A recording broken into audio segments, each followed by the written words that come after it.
Want to get to the main topic today, which is I'll kind of discuss the 19th century, kind of go back a little to the 1800s as well. Talk about the rise of the Industrial Revolution, industrialism, and also socialism as well. The 19th century is sometimes dubbed the century of isms because of all these different movements that took place. Industrialism is something that does happen, throughout the world. Of course, starts first in Britain, spreads to the rest of Europe, America, and so on.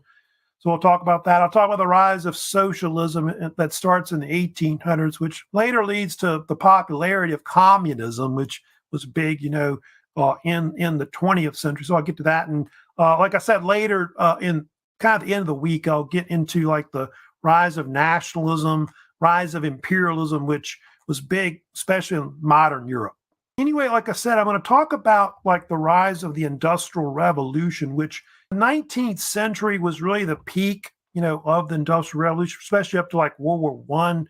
But it does kind of go back before that. It does kind of go back to at least around the 18th century. So you have this case where, in Britain first, like Great Britain, the British Empire, really the first country that really industrialized in the modern era. They kind of experienced the so-called first industrial revolution, as they call it, which kind of goes between the 18th and the 19th centuries. And then what happens, if you know about the Industrial Revolution, it spreads to Western Europe. It goes to like America, Canada, like into the Americas, and eventually to Asia as well. I think Japan, I think in China were probably some of the first countries that industrialized. India did too, because of the British Empire. Et cetera. And so that's something you see a lot, throughout the Industrial Revolution. It is the beginning of like early capitalism because you see the rise of, different industries that come about. Like mass manufacturing is something you see a lot in a lot of countries where they begin to mass produce goods. Coal mining, like in all kinds of different industries where they make iron and steel, petroleum, oil, those kind of industries will also rise about later. Like, so you got chemical iron production, things like that going on. But I'll get to it later, like steam power is something you start seeing electrical power or things you'll see also advancing things. Use of a lot of advanced machinery, machine tools are also kind of used. Assembly lines, like they were talking about in that short video, how they manufacture automobiles and other things that they make. And so those are all the things that really, initially developed the Industrial Revolution, which a lot of it was, commercial manufacturing. It's one of the big things you start seeing where they go from hand production of goods to using like machines and inventions, et cetera. And I'll kind of first talk about it because, they do have different, industrial. I think usually the Industrial Revolution is divided in the first Industrial Revolution with the British, and then the second, so-called second Industrial Revolution, which is like around the 19th to around World War One. You've got how it kind of spreads like the United States and other countries, throughout the world as well. But I'll first talk about, we'll talk about Britain first because they think in Britain, one of the big influence that really starts the whole Industrial Revolution is they have an agrarian type revolution that occurs between like the 18th and 19th centuries. And they think that was one of the main catalysts that really led to industrialization, urbanization in England, Scotland, et cetera. And you look at this, what happened was England went through this thing called the enclosure movement, where what happened was they ended the open field system that they used to have that went back to medieval times, and they began to enclose all the land. And what happened was it forced a lot of farmers to adopt better agricultural practices, cutting down on labor, farm costs. And so they had to create like more scientific farming is one of the big things that kind of comes out of that. And it leads to the industrialized cities later. So that's one of the things that happens. You get urbanization that kind of follows from that because you've got this surplus of workers that can't find work on farms. Like if you go out into the rural areas, say even the United States or whatever, it's hard to find work on a farm. There's not too much work. Everything's mechanized, etc. So you have to go to mostly cities, to find work predominantly, etc. And so that led to like scientific farming kind of coming about, where they had to adopt new techniques, new kinds of technologies to grow crops. You got population booms too, so you got to be able to grow crops faster, things like that.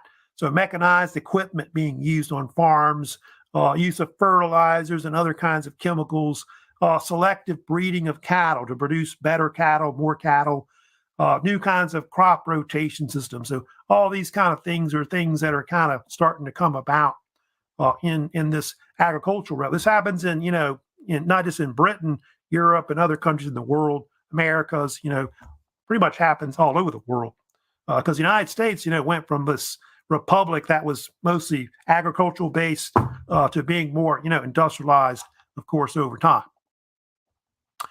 They sometimes talk, I know, like in Europe, like in England, they talk about Jethro Tull, that particular invention being really one of the first that really kind of changes things in Europe. And they talk about Jethro Tull, his so-called seed drill that came out in 1701 as really being one of the first, I guess, inventions that kind of speeds up the process of growing crops, where you can plant seeds mechanically, things like that. And Tull also invented like a mechanical hoe also as well after that. So they think Jethro Tull is kind of like the father of early agricultural revolution in England. It starts off in the 18th century, etc. There's Jethro Tull. And you may have heard Jethro Tull later. It was like a rock band that kind of took his name and all that. And so sometimes that's kind of confused about who Jethro Tull is, etc. But there's Jethro Tull on the right with his seed drill. Then they start developing, crop rotation systems and things like that, which came about, they think, between the 17th and 18th centuries in England. The idea was to rotate like nitrogen type crops that could help, replenish the soil. They're sometimes called fodder crops, or a cover crop, I think is also another term that they use. And so it might be, the use of, growing turnips, also, clover, alfalfa, things like that, which some of those could be eaten by cattle, and then the cattle, produce manure that help, refertilize the soil and things like that. So you can see there, they might grow like, they got all four fields being used. And you might have like your two main crops, wheat and barley, being grown. And then you've got other things that you could rotate, like turnips on one field. Another field's got clover, ryegrass, and things like that. Supposedly this man named Turnip Townsend, or Charles Townsend, was the one that kind of popularized the idea of the four-field crop rotation system, which, because I think it was called Norfolk because it was started in Norfolk County in England. And so the term started kind of coming about because of that. Then you get later, the manufacturing of, implements that make farming a lot easier. Like the manufacturing of iron and steel plows is something you start seeing by the 1800s that make, farming a lot easier. John Deere was, I think, considered, like in America, was one of the first to mass produce like iron plows a lot. And so he became popular at first because of that. But John Deere now is more known for making like farm equipment, like tractors and so on, combines, etc. Now you may have heard of like his green tractors and things like that. And he had a competitor, of course, Cyrus McCormick, may have heard of, up in Chicago, Illinois, with International Harvester. And so they began to produce also things like reapers and threshers to mass produce, basically harvest crops and things like that. It's something they start doing also. So this happens in, Europe and America and so on. They start mass producing these machines that really make farming a lot easier. So you don't need as much intensive labor. Selective breeding, you start seeing that, throughout the world. as well with agricultural revolution. So I think they say at 1760s in England, they were the first to really start selective breeding of cattle, like sheep. I think at first was what they mostly did. Robert Bakewell, I think, was supposedly one of the first to actually do that, as an example. Now I'm going to get into like the first industrial revolution. I'll kind of talk about that first. Kind of discuss like between the 18th and 19th century when the industrial revolution really took off.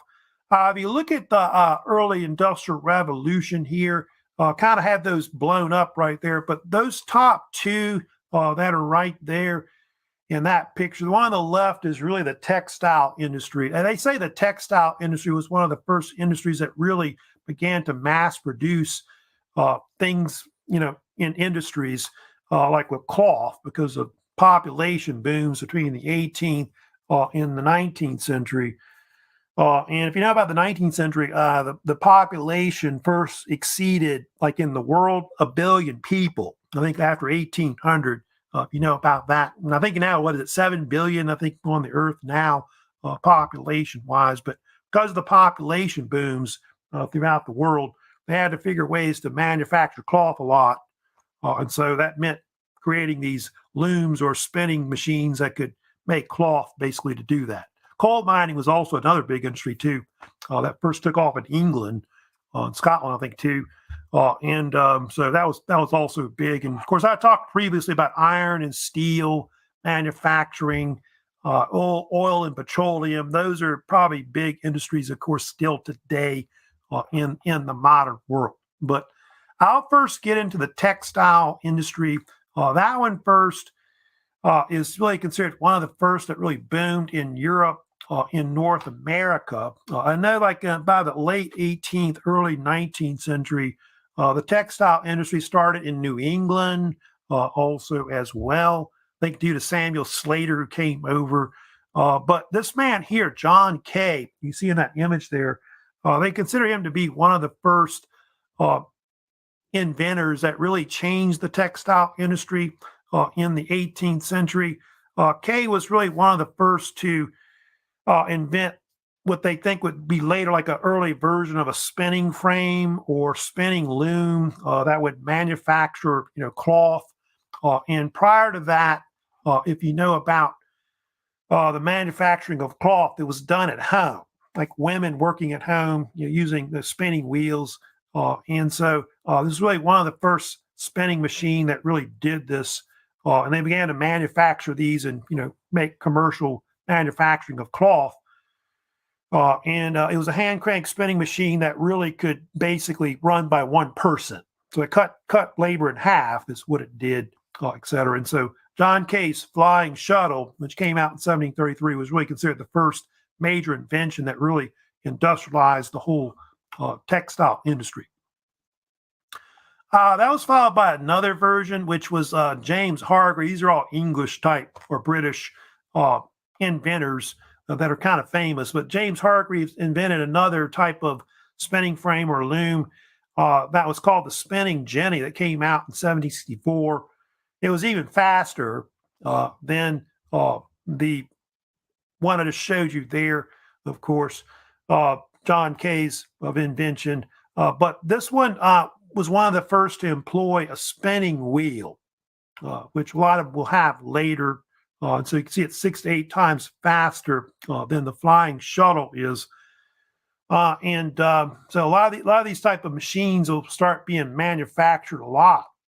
And you'll even see versions of these that come over to like America. I think Samuel Slater brought those over later.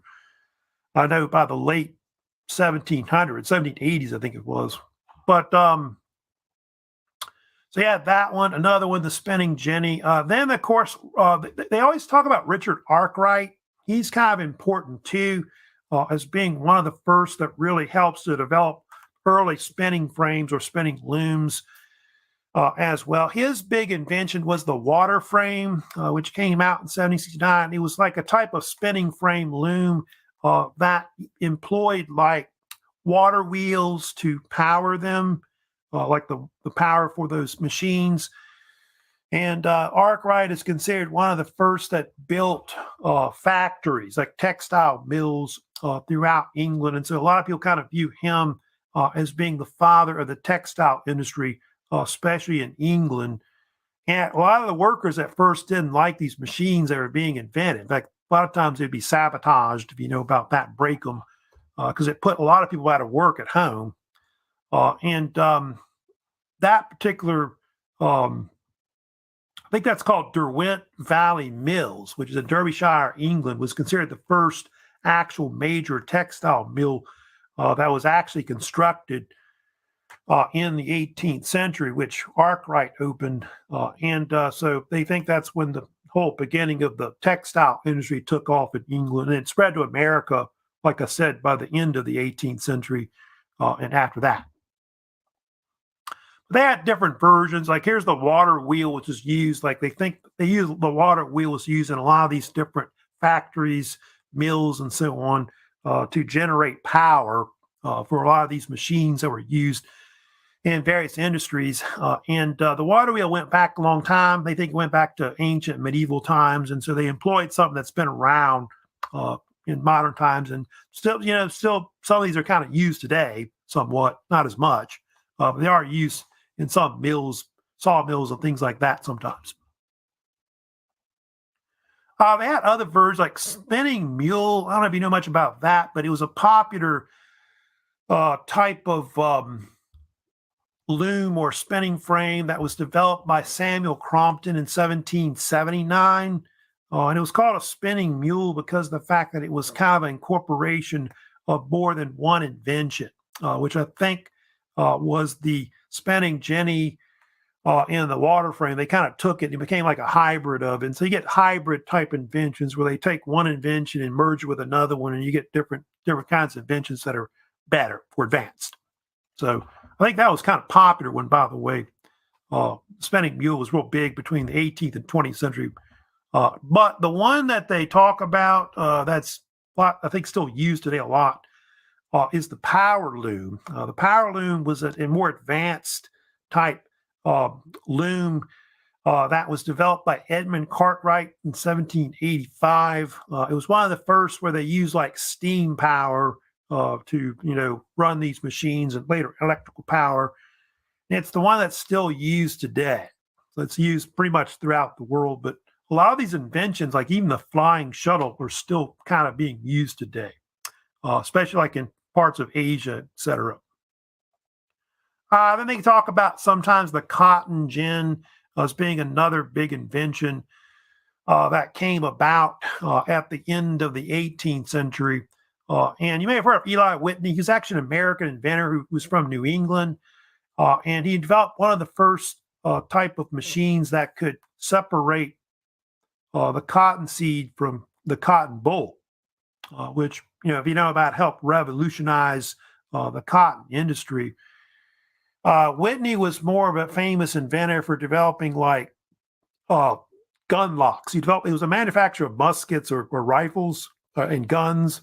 That's what he's more famous for, really. But the cotton gin was this invention that he didn't make much money on. I think he lost a patent on it. You know about that.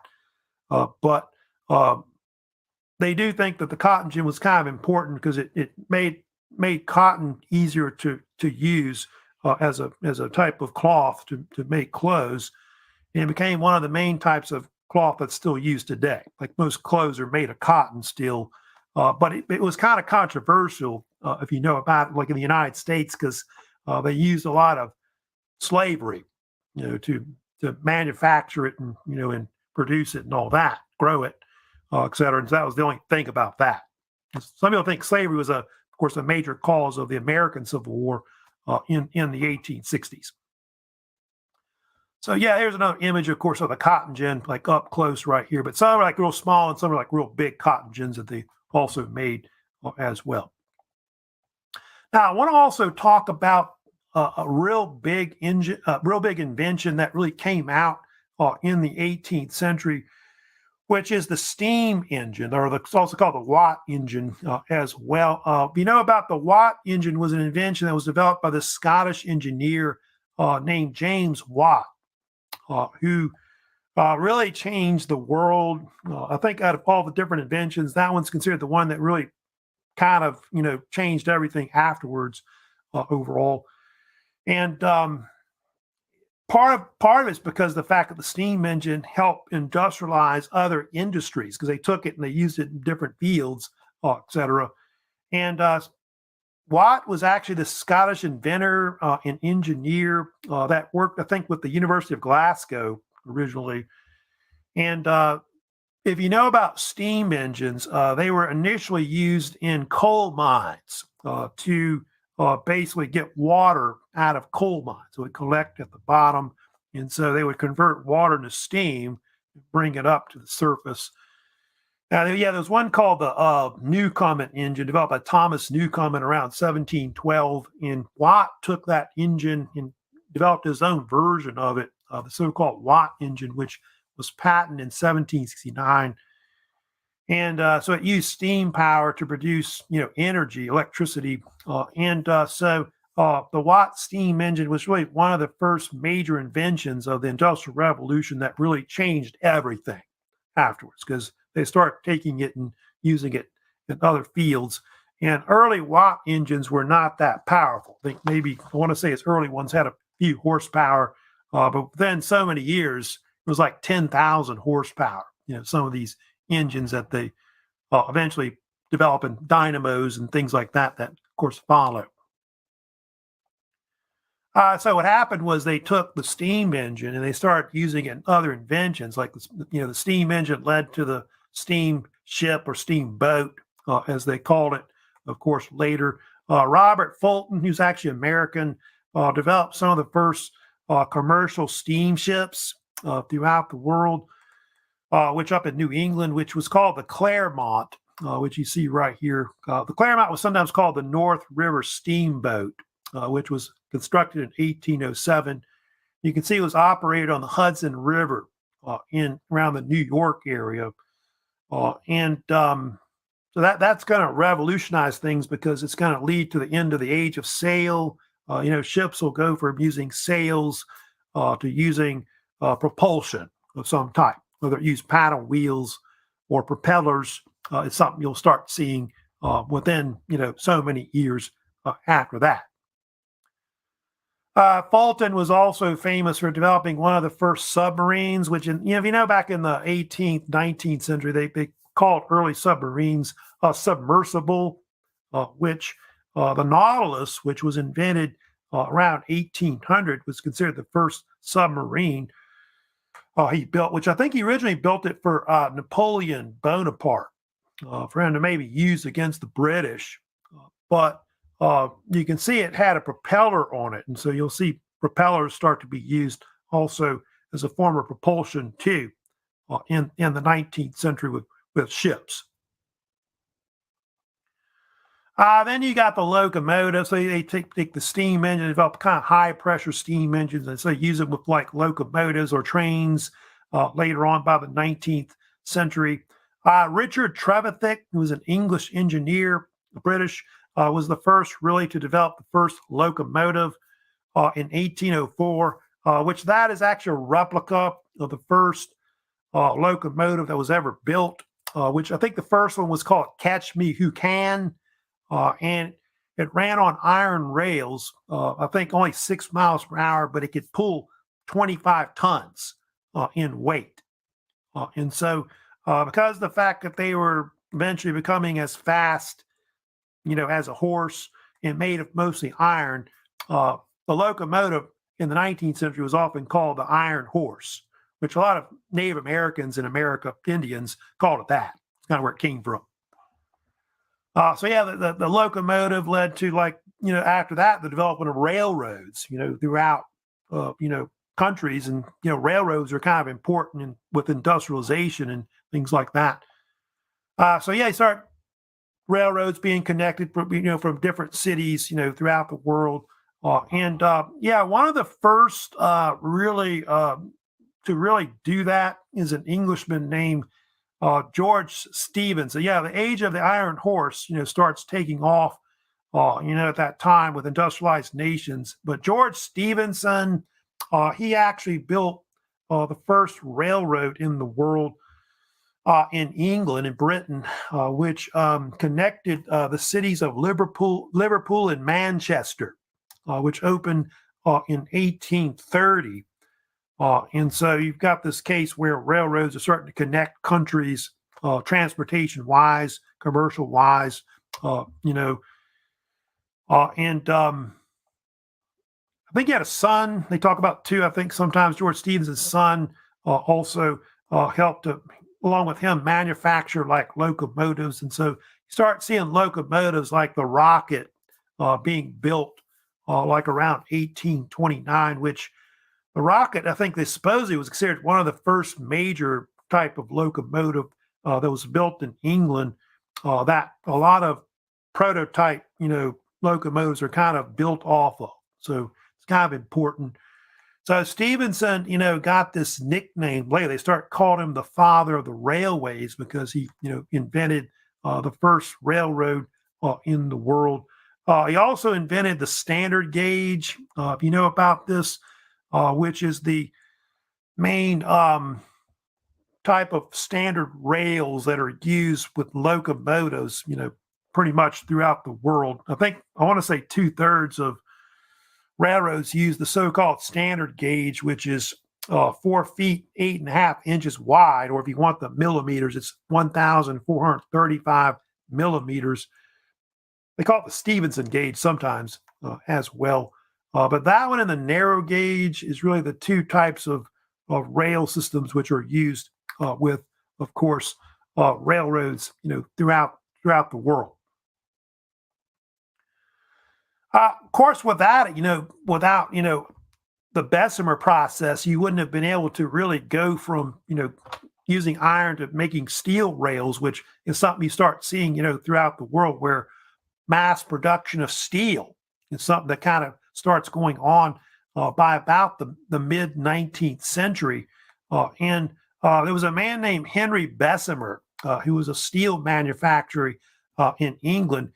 He began to be one of the first to mass produce cheap steel using these so-called Bessemer process, which use these huge furnaces to basically make steel, which are, I think they call them different names. They call it also a Bessemer converter, I think is another term that they use as well. But they would take like molten pig iron and make steel out of it, which was more of a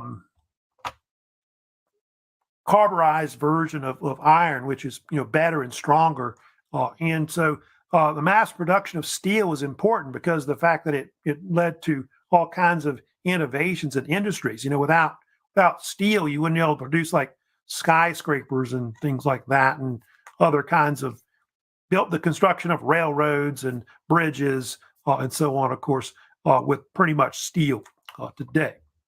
For a long time, if you know about it, it was starting over there. Like, I guess England was one of the first to mass produce a lot of, iron and steel. But over time, the United States, by pretty much the 20th century, became the dominant force in developed mass production of iron and steel, which you may have heard of Andrew Carnegie, who was heavily influenced by Henry Bessemer, had gone over to England and seen how they make all the steel, and so he came back and started developing Pittsburgh, as a big capital of the steel industry, and so cities like Pittsburgh for a long time, like up to like the mid to late 20th century, was where the center of steel manufacturing was. Even in the South, like in the United States, you had you had Birmingham there, Birmingham, Alabama area. Of course, they produce a lot of steel, like slough steel, and things like that. But today, if you know about the steel manufacturing today, it's mostly being produced elsewhere, like in Asia. I think China now produces a majority of the steel now because they can really manufacture a lot cheaper than we can.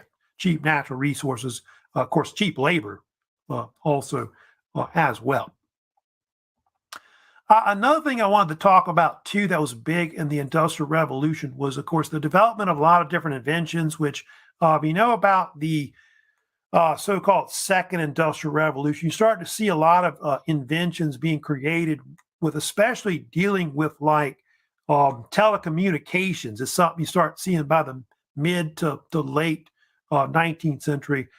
Development of the telegraph, of course, the telephone, and that's early telephone you're looking at right there in that image. Wireless radio, something else that also comes about as well. And that man in the center you see there with the beard, of course, that's Samuel Morse. Morse is really who's an American, who's really considered one of the most influential with the development of the telegraph, which they think really took off in the 1830s. And Morse was one of the first to send an actual telegraph message, which was the message which was, "What hath God wrought?" I think was the famous quote on May 24th, 1844. And he was influential in Europe as well. I think Charles Wheatstone was an Englishman that kind of helped to develop like the telegraph, of course, in England as well. And Western Union in America, of course, was the first to monopolize the telegraph industry. Was also considered one of the first corporations to develop back in the 1800s. Then on the bottom left, that's Guglielmo Marconi, who is actually from Italy. He's Italian American. He came over to America in the late 19th century. And he's kind of important in pioneering the use of the wireless telegraph, which they later called radio for short. And he was one of several men in Europe that came up with the idea to use radio waves to send messages. And so he founded his own company pretty much after that. And of course, they incorporated Samuel Morse's ideas, like the Morse code, was kind of being used also as well to send messages with telegraphs and wireless telegraphs. And Marconi had a so-called wireless telegraph company, Marconi, they called it. And if you sent messages via this wireless radio, it was called a Marconigram. By the way, Marconi was one of the first to send a transatlantic wireless message, which he did January 19th, 1903, which was sent, by the way, from America to England. I think from Teddy Roosevelt sent it to the King of Britain. They also talk about Nikola Tesla. Probably heard of him as well. Tesla was the Serbian-American inventor that came here. He actually was born in the Austro-Hungarian Empire, but came to America and began mostly becoming an electrical mechanical engineer. And if you know about him, he originally worked for Thomas Edison, but over time he started working for George Westinghouse. And he's important in developing a lot of our electrical supply. And you know about Tesla, he was the one that came up with the idea to use alternating current over what they call direct current to move electricity. And that was a big controversy. If you know about back in the 19th century, there was a thing called the current wars where they fought over using direct current versus alternating current. I think Edison wanted direct current, and Tesla and George Westinghouse wanted, alternating current, and AC won out, of course, over DC. But Westinghouse Electric Corporation was also pretty big too, back in the 19th, 20th centuries. Then you got Alexander Graham Bell, also. He, of course, was famous for inventing the telephone, which was patented around 1876. Bell from Canada came to America, and he in Philadelphia, he developed one of the first telephones, which most people don't know, but the telephone was actually going to be first used in education. He had this idea to develop this telecommunications device to allow deaf kids to deaf students to be able to hear their teacher in class. And he realized that they could use it as a telecommunications device. And so Bell, within so many years after that, began to monopolize, of course, the telephone industry, like in America, which became the Bell Telephone Company, which you've heard of, which was later broken up because it was a monopoly. Then the airplane, if you know about that, that was another big invention that came about too in the 20th century. That's pretty important. In Europe, they were developing gliders, and apparently the Wright brothers, if you know about them, were these two bicycle mechanics that own a bicycle shop in Ohio. They came up with an idea to get into that same kind of industry, development of airplanes. So they built gliders first, and then they obviously realized that they could put, like engines on it with propellers and fly the first airplane. And so in December of 1903, that's what the Wright brothers, of course, were famous for. Kitty Hawk, North Carolina, December 17th. They, of course, flew the first airplane, which is Wright brothers right there. Of course, Orville and Wilbur Wright. Kitty Hawk, there's a kind of a memorial there, a museum that's there. And you got the famous Kill Devil Hill, of course, where they flew the first airplane. It's actually the Outer Banks is where it basically is in North Carolina. And so I think it's Orville, if you know about it, was the first to actually get it in the air. And it only flew for 12 seconds. That's the crazy thing about the Wright Flyer. They call it, it flew for 12 seconds, but it totally changed the world, afterwards. They have other ones, like they start making more advanced ones, like the Wright Flyer 2, Wright Flyer 3.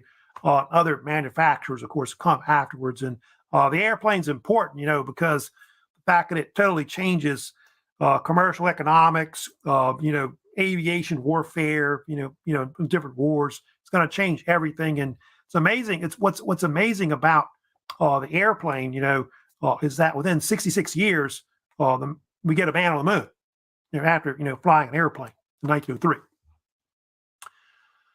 Also, then you got the automobile, which you kind of showed that, video at the beginning. Of course, that's another thing that really you start seeing also, manufacturing. They start producing these automobiles that totally, transform things like transportation-wise throughout the world. People think of Mercedes-Benz. A lot of people like Mercedes-Benz type automobiles, of course, today. Mercedes or Benz really was the first to really develop the automobile, which really 1886, the German manufacturer Karl Benz, about this, who was a German engineer, was really one of the first to develop an automobile. You see there, Benz patent motor wagon N1, I think was what they called it. And it was very slow. It went like, I guess would be now 10 miles per hour to us was how fast it was, and used a one-cylinder engine. So not much horsepower. I think it's almost like 0.9 horsepower, basically, is what it did. But over time, they'll start to, develop, better automobiles over time. And I was talking about, Ford Motor Company, like Henry Ford, famous, manufacturer of automobiles. He was one of the first to mass produce, automobiles, like on a large scale, very cheaply, the so-called Model T, or people joke it's the so-called Tin Lizzie.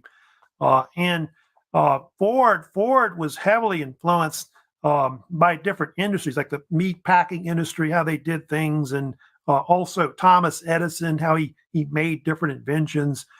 And so he came up with this idea to create an assembly line to mass produce, automobiles more quickly. And the Model T, by the way, was produced over almost 2 decades, between actually 1908 or 1908 is when they first built it, and then started manufacturing in 1909. Produced it till 1927. And they built, like I said, I think it was like 15 million that they constructed. of these automobiles. That's one of the last year built, of course, 1927 Model T. And then within 5 years after that, I think in 1932, Ford came out with the first V8 engine. They call it flathead V8. It's called. And so you get V8 engines and things like that, larger size engines being developed with more horsepower. The cars start to kind of change and become aerodynamic within, so many years after that.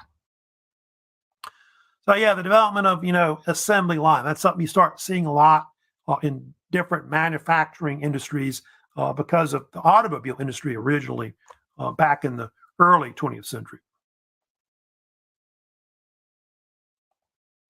Now, I did want to talk about Thomas Edison and kind of going more into the second industrial revolution. But Thomas Edison, especially with an American perspective, with the industrial revolution starts to come over here from Europe to America by the 1800s, early 20th century.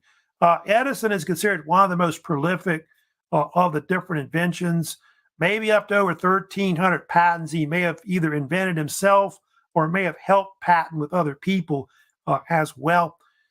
And Edison's kind of famous for being this man that really helped to change the world, like the way people live, like make their lives a lot easier in general.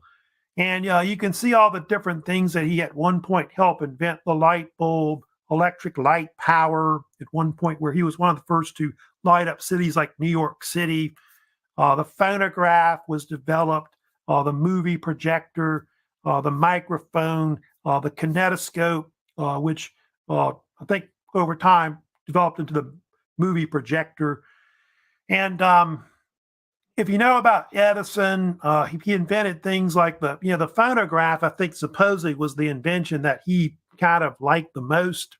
That was his favorite invention. But the one that's the most famous that he invented was the incandescent light bulb, which you see on the right, which he patented in the 1870s. Like 1879 might be the year.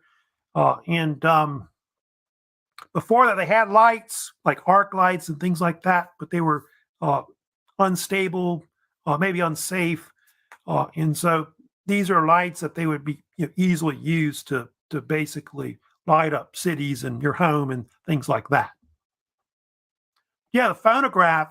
If you know about Thomas Edison, he was often nicknamed the Wizard of Menlo Park. I think that they say that invention of the phonograph is kind of what got him the name, the Wizard, because they thought his inventions were magic. In fact, there was even a case where he showed one time demonstration of the phonograph, and people thought there was a ventriloquist like in the room, like making the sound or music or whatever, or talking, I guess. But a lot of the work in building these inventions was actually demanding. It was very hard work. He had like a workshop in Menlo Park, New Jersey, like an invention factory where they made all these inventions using like an assembly line, like Ford does, of course, later.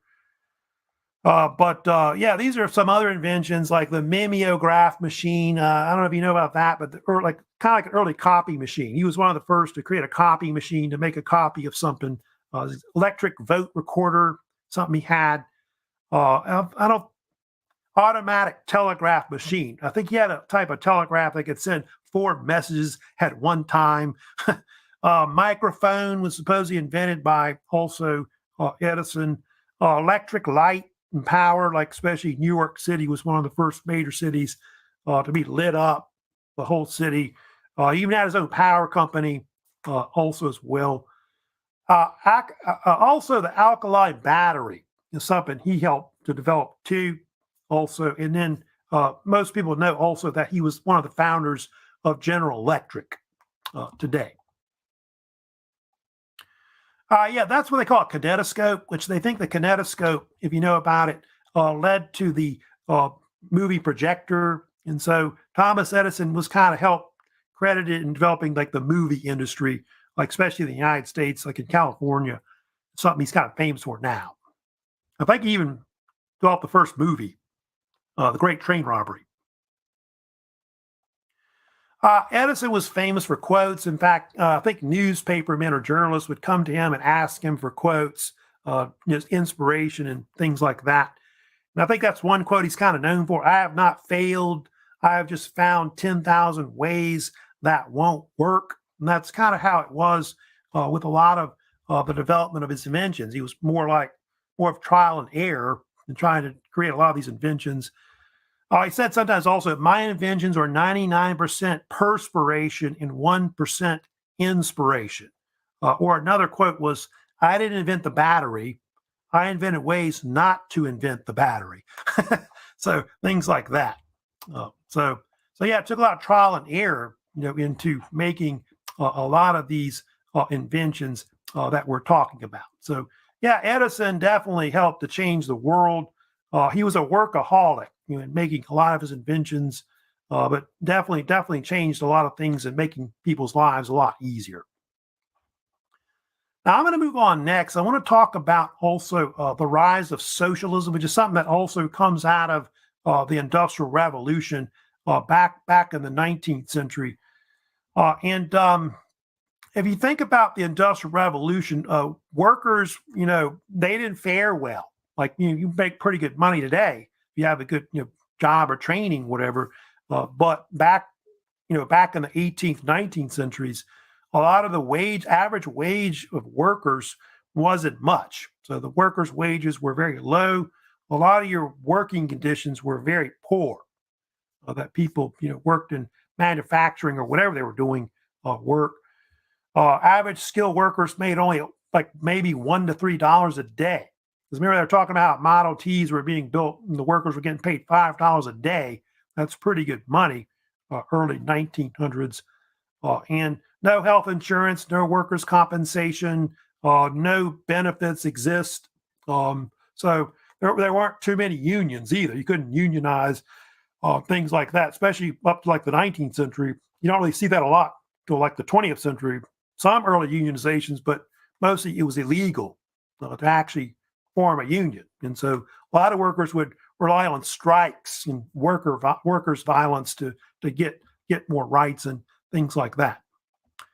But socialism was a new movement that started about mid-19th century, although they think that socialism, was probably influenced all the way back to the French Revolution in France. Socialists advocated the idea of complete control of the economy, where it's, controlled by the centralized government and not really capitalist-based, where all the industries kind of controlled it, and the people or the workers had more say, in the economy. So socialism is the collective ownership of all the people's, the factories, mills, mines, railroads. It's the idea. Socialism is a system in which production goes towards the needs of the person, not for sale and profit, which is what capitalism is about. It's all about making money, is the main thing that capitalists want to do. But we'll talk about it. There's different forms of socialism, which is kind of confusing, which I'll kind of talk about today, what they were. But a lot of the workers kind of saw the capitalists that were kind of developing it, especially back in the 19th century. A lot of people thought they were like robber barons, making all these money off of the people's backs, the workers, things like that. Now I'll get to like Marxism, the theories of Marxism that kind of come about also in the 1800s as well. But like I said, there's different types of socialism. Initially, the first form of socialism was what they call utopian socialism, also called sometimes cooperative socialism. And they think that this kind of form of early socialism started in France and England, and it spread to the United States. And it favored people living or workers living in like farm communities, or also it could be like an industrial commune, like living in a factory town or a mining town, things like that. And so utopian socialists favored common ownership of property. They blame, you can see, private ownership of factors of productions for society's ills. So they think that the government should be actively involved in planning the economy. It's one thing they're kind of want to push, of course, with this. Although I think they talk about the fact that utopian socialist was more like living within a utopian society, maybe a little different. But those were famous utopian socialists that kind of pushed these ideas in the 19th century. Robert Owen, who was English, Charles Fourier, and Count Saint-Simon were in France. So really those two kinds of countries, really, those people were the ones that really started it more than anything. They don't really have that much anymore. The closest thing they really have to an intentional utopian community might be like a kibbutz, like in Israel, and then maybe like the Amish also. You can kind of throw that in there. It's kind of being close to maybe that kind of utopian type society, like a farm community or something like that would be very close to that. But like in Western Europe, they did have these utopian societies where the farm communities or industrial communes were developed.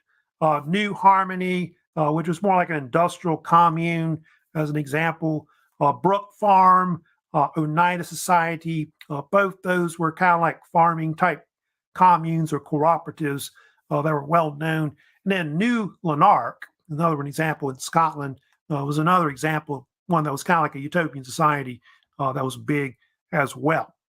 But if you know about Oneida, Oneida was known for years for originally, being this utopian type society. It didn't work out, so they started making silverware, or something like that.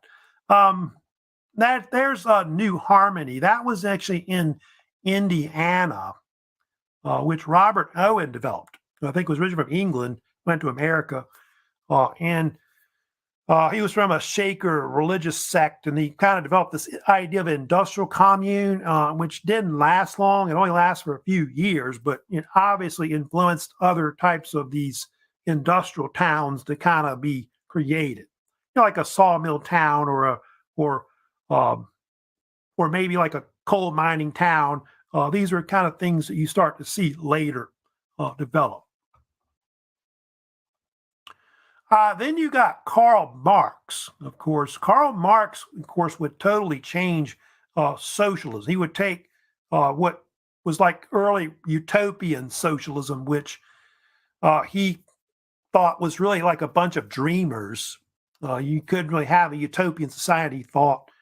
And he would replace more with the type of socialism that was more scientific, like a study of like history, study of economics, and Marxism was more based on a lot of the theories or philosophies of Karl Marx and also Friedrich Engels, which those two were actually friends with each other, both from Germany. And you can see here Marx is kind of important. He wrote several works that obviously influenced modern socialism. The Communist Manifesto, which came out 1848. Then Das Kapital, which is more like a critique of capitalism, was also very famous. Marx, was the father of communism, which will be real popular in the 20th century. He definitely had a major influence on the socialist movement. And talk about Karl Marx in some of his, theories. Marx, studied capitalism, looking at the economics of it, looking at the history of it also as well. And he thought that over time, what would happen is that the capitalist system would decline, maybe even collapse.